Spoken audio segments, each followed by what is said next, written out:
Connor Tomlinson. How is that possible? The people who are at these protests, people like those who work with the Together group, Alan Miller and co, are fighting for small businesses, for the white van man, for people who, or woman, for people who want to do their jobs and go around their life without being forced to buy a car that they don't want. Go. Well, all he's trying to do is poison the well, because he knows this is untenable, this is a behavioural nudge policy. He knows that, if you've seen the accurate graphs, that air quality in London has been improving year on year because, funnily enough, as economic growth improves, as environmental technologies improve, we use resources more astutely.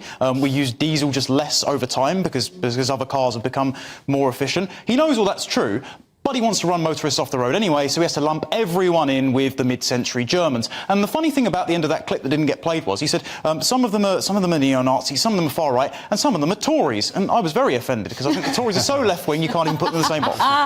What did you make of it, Paul? Where do you sit on this debate, the ULEZ issue and the low traffic neighbourhoods? Well, I mean, I'm not a great lover of cars, but I can perfectly understand that during a cost of living crisis... Do you drive? I do drive.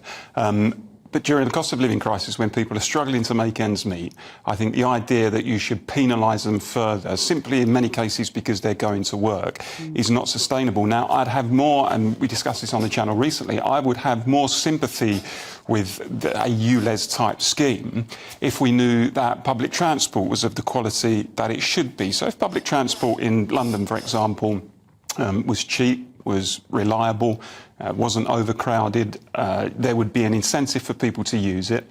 And where people still chose to use their cars, there might be an argument to say, well, actually, you know, you are polluting the environment and we're going to levy a small charge on you.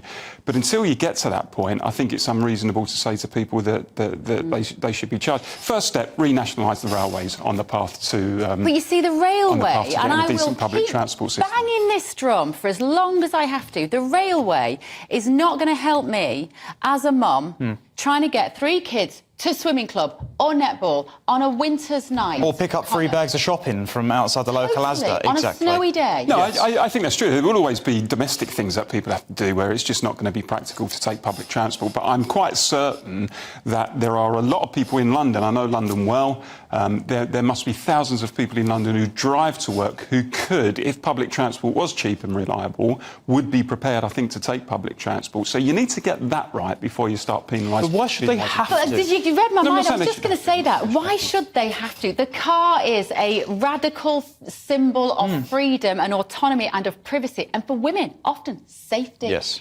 That doesn't seem to factor into this debate ever when I hear Sadiq Khan. He's clearly never run his kids to swimming club. No, and one of the major things as well, the government recently commissioned a report, I think it was about 2 or 3 years ago now, that said what would happen if we met our electric car target and we replaced loads of the current British cars with electric, even if we had the minerals to do it, even if we had the charging points to do it, which they don't, and they know they don't. And they said, it's going to increase traffic.